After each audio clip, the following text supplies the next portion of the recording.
오늘 여러분은 혹시 삶의 평화를 찾고 계신가요? 우리는 종종 평화란 고요한 방 안에서 혹은 모든 문제가 사라진 어느 날 문득 찾아오는 것이라고 생각합니다. 하지만 오늘 우리가 나눌 이야기는 그 생각의 정반대편에 서 있습니다. 진정한 마음의 평화는 안락함이 아닌 가장 치열한 자기 자신과의 전쟁 속에서만 쟁취할 수 있는 것이라고 말합니다. 오늘의 이야기가 당신의 마음에 강한 울림을 준다면 이 귀한 지혜를 주변의 소중한 분들과도 함께 나눠주십시오. 당신의 공유와 구독은 더 많은 이들에게 강인한 영감을 전하는 빛이 될 것입니다. 진정한 평화는 외부가 아닌 바로 당신의 내면에서 시작됩니다.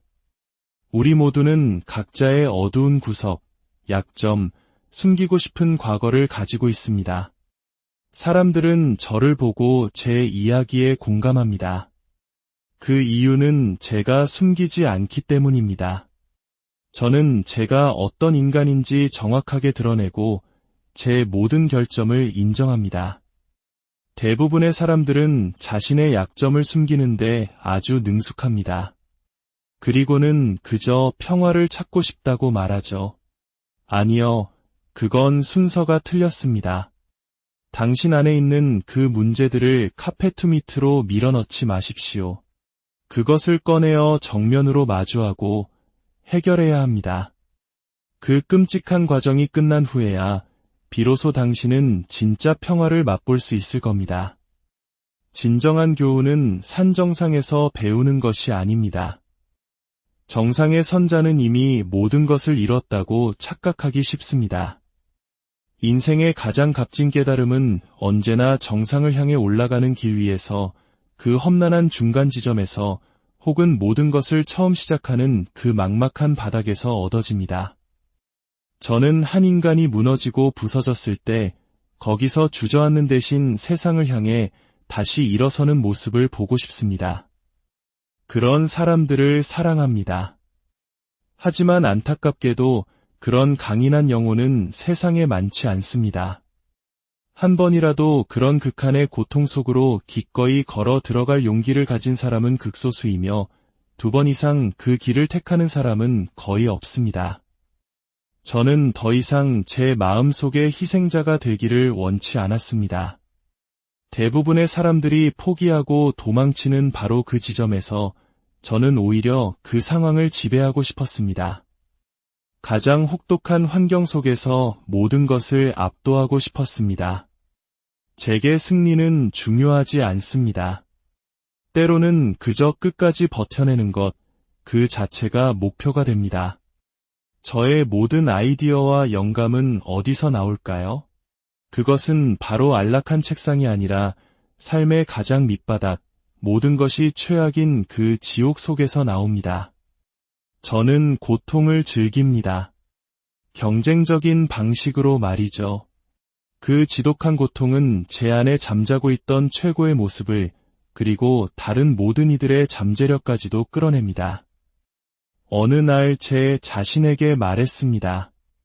이봐, 내 남은 인생은 정말 끔찍할 거야. 패배자가 되어서가 아니야. 마침내 내가 이기기 시작할 것이기 때문이지. 친구여, 이기는 건 결코 쉬운 일이 아니야. 만약 당신이 타고난 재능이 부족하다면 앉아서 30분 뒤에 시작하지 라고 말할 여유가 없습니다. 그럴 수 없습니다. 지금 당장 시작해야 합니다. 그리고 한 번의 노력이 끝나면 곧바로 다시 시작해야 합니다. 만약 달리기를 마치고 공부를 마쳤는데도 결과가 만족스럽지 않다면 다시 돌아가 처음부터 또 해야 합니다. 반복, 오직 무한한 반복만이 저에게 모든 것을 가르쳐 주었습니다. 당신은 정직한 노력으로 그 어떤 것도 이겨낼 수 있습니다. 여러분 중 많은 이들이 아무런 믿음도 없이 여기까지 왔을 겁니다.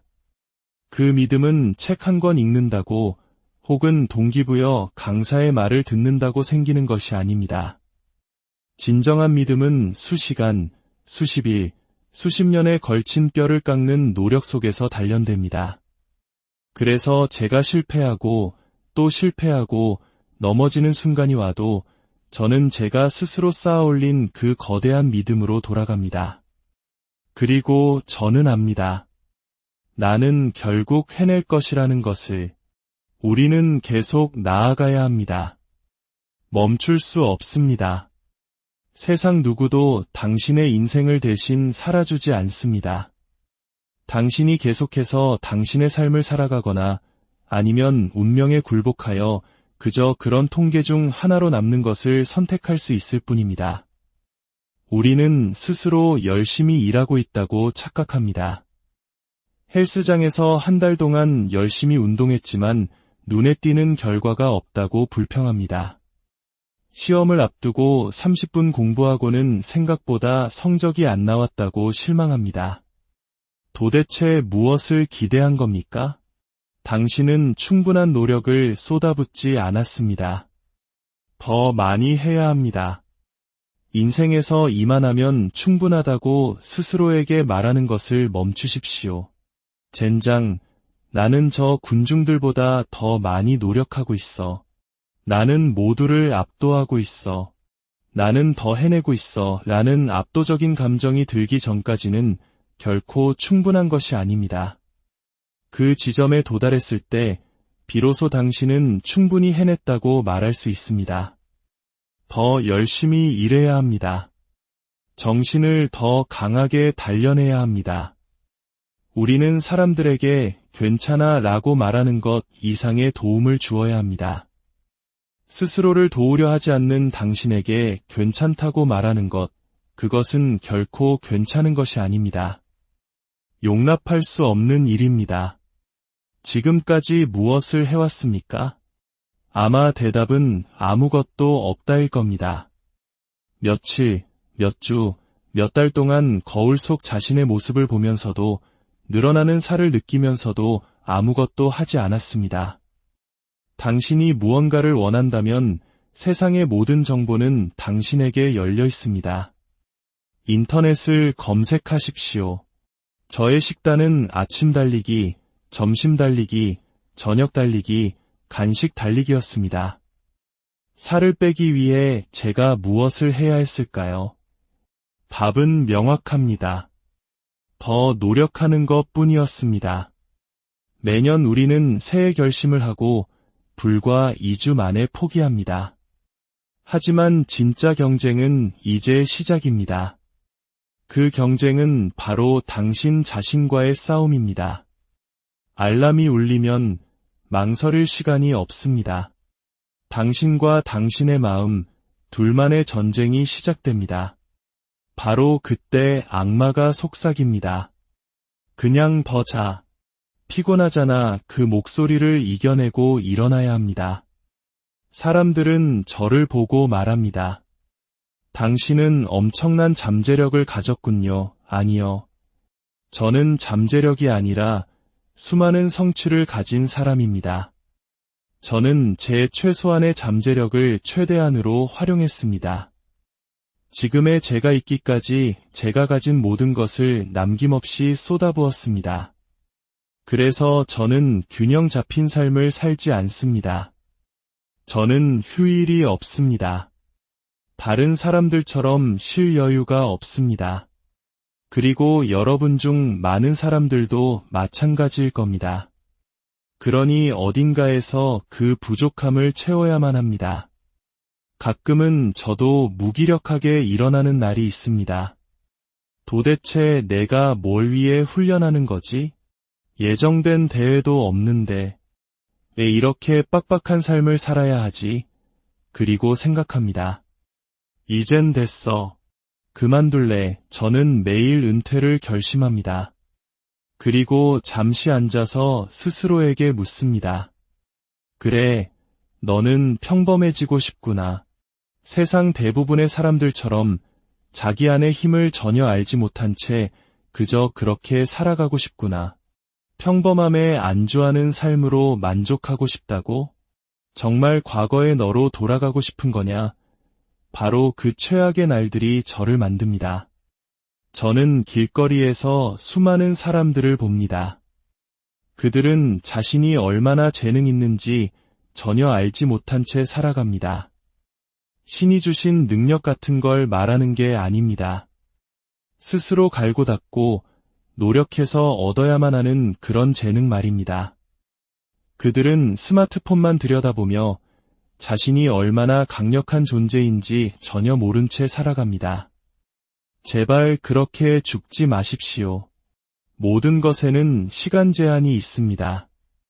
모든 것에는 유통기한이 있습니다. 내일이란 없습니다. 우리 중 일부는 운 좋게 내일을 맞이하지만 사실 내일은 존재하지 않는 것과 같습니다. 희망에 의지하지 마십시오. 희망은 당신의 손에 있지 않습니다. 당신은 희망을 통제할 수 없습니다. 그저 일이 잘 풀리기를 바라는 막연한 기대일 뿐입니다. 하지만 당신이 믿음을 얻기 시작하면 이야기는 달라집니다. 이 믿음은 너 자신을 믿어야 해 같은 막연한 격려가 아닙니다. 제가 말하는 믿음은 혹독한 노동과 헌신을 통해 얻어지는 견고한 확신입니다. 그것은 당신이 수없이 많은 어두운 시간들을 거치며 당신이 무엇을 할 수 있는지 정확히 알게 되는 경지입니다. 제가 네이비실 훈련에 계속해서 도전할 수 있었던 이유는 훈련이 쉬워지기를 희망해서가 아니었습니다. 저는 제가 스스로에게 부과한 그 훈련을 통과할 수 있다고 믿었기 때문입니다. 저는 단지 제대로 실행하지 못하고 있었을 뿐 모든 것이 제게 달려있다는 것을 알았습니다. 그리고 그 믿음을 행동으로 옮겼을 때 모든 것이 제자리를 찾기 시작했습니다. 저는 더 이상 희망 따위에 의지하지 않습니다. 오히려 저는 물이 더 차가워지기를 바랍니다. 더 오래 달려야 하기를 바랍니다. 비가 내리고 가야 할 거리가 끝이 없기를 바랍니다.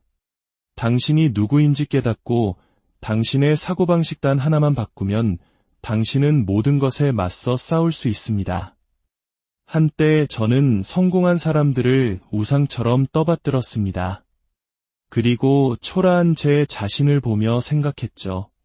어떻게 저렇게 될 수 있지? 하지만 제가 노력하여 그 자리에 올라보니 깨달았습니다.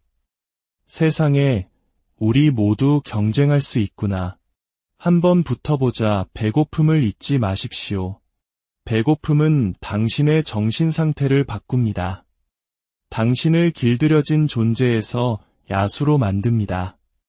악마가 잠자리에 들 때 당신 때문에 침대 밑을 확인하게 만드십시오. 항상 갈망하십시오.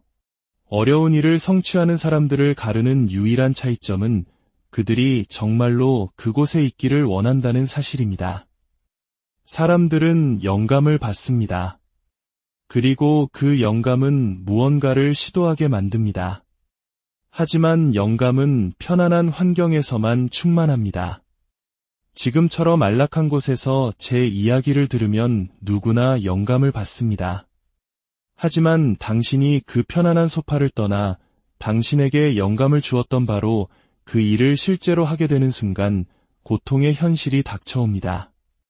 그곳에는 도넛 상자도 여자친구도 없습니다. 오직 당신뿐입니다.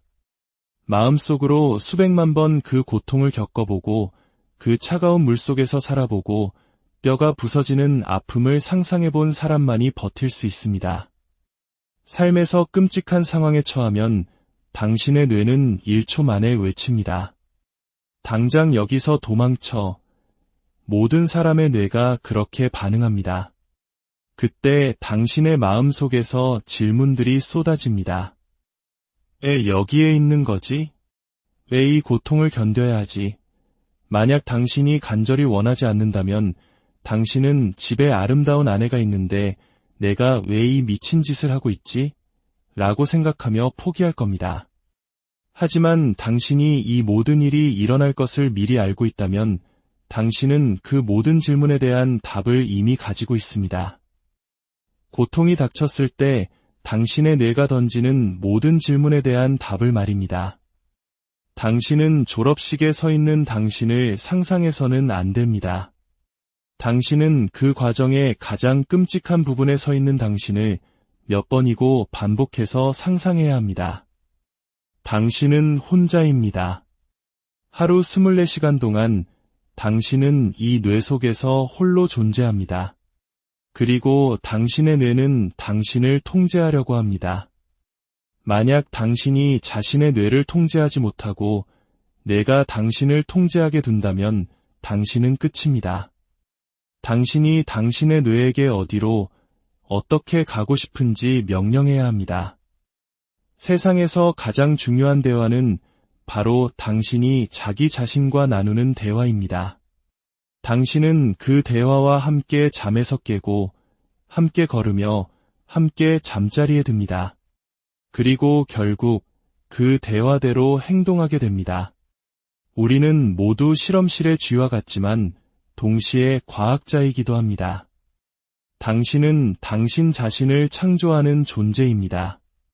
대부분의 사람들은 무언가를 놓치고 살아갑니다. 당신 안에는 너무나 많은 것들이 갇혀 있습니다. 잠재력이라는 단어는 너무 흔하게 사용됩니다. 신이 혹은 당신이 믿는 그 무엇이든 당신 안에 심어놓은 능력의 75%가 여전히 사슬에 묶여 있습니다. 당신이 의지력, 영혼, 투지, 용기를 찾으려 하지 않았기 때문입니다. 우리의 마음은 마치 어수선한 차고와 같습니다. 잡동사니 위로 가득 찬 차고에는 차를 주차할 공간이 없습니다. 하지만 그 차고를 정리하고 모든 것을 제자리에 두면 차 한 대, 아니 2대도 주차할 수 있습니다. 마음도 마찬가지입니다. 사람들의 마음이 온갖 잡동사니로 가득 차 있기 때문에 그들은 꾸준함을 유지하지 못합니다. 마음속에 규율과 일관성을 위한 공간이 없는 것입니다. 그들의 마음은 과부하된 회로 차단기처럼 터져버립니다. 마음속 공간을 비워내십시오. 그래야만 그 자리에 규율, 꾸준함, 그리고 뼈를 깎는 노력을 채워 넣을 수 있습니다. 저는 제 자신에게 승리를 먼저 가르치지 않았습니다. 저는 실패를 가르쳤습니다. 어떻게 실패하는가를 배웠습니다. 사람들은 우울한 소리라고 말하겠죠. 정말 그럴까요? 130kg이 넘는 거구에 글도 읽을 줄 모르던 제가 목표를 이루는 과정에서 얼마나 많이 실패해야 했을까요? 실패하는 법을 모른다면 승리란 존재하지 않습니다. 승리로 가는 길은 수년간의 실패로 포장되어 있다는 것을 알았기에 저는 이기는 것에 대해 말하지 않았습니다. 저는 먼저 제대로 실패하는 법을 스스로에게 가르쳤습니다. 당신이 감당할 수 없는 역경에 도전한다면 실패하는 법을 먼저 배워야 합니다. 실패에 너무 오래 머물러 있으면 당신은 결코 그곳에서 빠져나오지 못할 겁니다. 삶은 무자비한 경쟁자입니다. 가장 예상치 못한 순간에 당신을 공격할 것입니다. 우리는 우리 앞에 모든 장애물에 적응하고 극복하고 진화해야 합니다. 습관을 만드는데 3주가 걸린다는 식의 쉬운 비결은 없습니다. 30일로는 아무것도 바뀌지 않습니다. 영구적인 변화를 원한다면 1년, 18개월, 2년이 걸리는 희생을 말해야 합니다. 1년 동안 무언가에 헌신했다면 당신은 그것을 쉽게 포기하지 못할 겁니다. 그 1년이 당신을 만들었기 때문입니다. 제가 원했던 것은 거울에 비친 제 모습을 바꾸는 것뿐이었습니다. 오늘 나는 이 거울 속의 나를 바꾸기 위해 무엇을 할 것인가? 저는 더 이상 멋진 친구들과 어울리지 않았습니다. 셔츠를 바지 안에 넣어 입고 학교에 갔습니다. 이게 나야. 마음에 안 들면 어쩔 수 없지. 저는 굳은 살이 박인 두꺼운 피부를 가져야만 했습니다. 당신이 나를 뭐라고 부르든 나는 내가 되고 싶은 사람이 될 것이라는 각오가 필요했습니다. 나는 이것을 할 수 있다는 가능성에 마음을 열어야 합니다. 당신이 마음의 문을 닫는 순간 그것은 절대로 일어날 수 없습니다. 싸움에 휘말렸다면 공격해야 합니다. 계속해서 공격해야 합니다. 당신이 포기하면 당신의 뇌는 확장을 멈춥니다. 하지만 당신이 이건 최악이야. 물에 빠져 죽을 것 같아. 비참하고 고통스럽고 부서졌어. 하지만 난 아무데도 가지 않아 라고 말하는 순간 당신의 뇌는 이렇게 말합니다. 이 친구는 떠나지 않을 거야. 그러니 우리는 확장해야 해. 성장해야 해. 이 상황을 해결할 방법을 찾아야 해. 뇌는 당신이 쉬운 길을 택하지 않을 것이라는 것을 깨닫는 순간 당신에게 더 많은 것을 주려고 노력할 것입니다. 인생에는 결승선이 없습니다. 그러니 찾으려 하지 마십시오. 인생의 유일한 결승선은 죽음뿐입니다. 아무도 보지 않을 때 죽도록 노력하는 것, 그것이 진정한 승리입니다. 사람들은 칭찬에 굶주려 있습니다. 작은 일 하나에도 등을 두드려 주길 바랍니다. 하지만 인생의 많은 일들은 칭찬받을 가치가 없습니다. 칭찬은 당신이 마땅히 해야 할 일을 넘어섰을 때 주어지는 것입니다. 우리는 최고가 되어야 하고 일찍 일어나야 하며 불편함을 감수해야 합니다. 이것은 우리가 마땅히 해야 할 일입니다. 칭찬을 구걸하는 대신 앞장서서 이끄는 사람이 되십시오. 어떤 젊은이가 레인저가 되고 싶지만 훈련소에 가기가 두렵다고 이메일을 보냈습니다. 훈련이 힘들어서가 아니라 실패했을 때 사람들이 자신을 어떻게 판단할지가 두렵기 때문이었습니다. 당신이 평범함에서 벗어나 비범함을 추구하는 순간 사람들은 그것을 좋아하지 않을 겁니다. 그 평범한 사람들은 당신 때문에 비참함을 느끼기 때문입니다. 그들은 당신을 심판할 것입니다. 요즘 세상은 비겁해지기 너무 쉽습니다. 사람들은 면전에 대고 말하지 않습니다. 온라인에 숨어 비겁하게 글을 올립니다. 비겁자들이 당신의 머릿속에 들어오게 두지 마십시오. 그리고 마지막으로 당신은 당신의 길을 가십시오. 강인함을 유지하십시오. 거울 속 당신의 모습만 극복한다면